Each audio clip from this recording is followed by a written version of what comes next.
ஹரஹர மகாதேவிக்கு. இவ ஊருக்கே வாத்தியார், இவன் உள்ளூர் வாத்தியார், அது அல்டிமேட் ஸ்டார், இது அண்ணாத்த குப்பத்துல ஸ்டாரு. அண்ணாத்த குப்பத்துல வாத்தியாரும்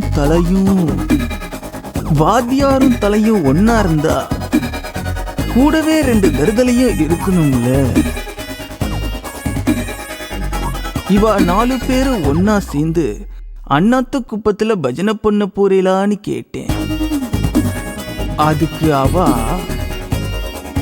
என்ன சொன்னான்னா, நீங்க வந்தா மட்டும் போதும், நீங்க வந்தா மட்டும் போதும்.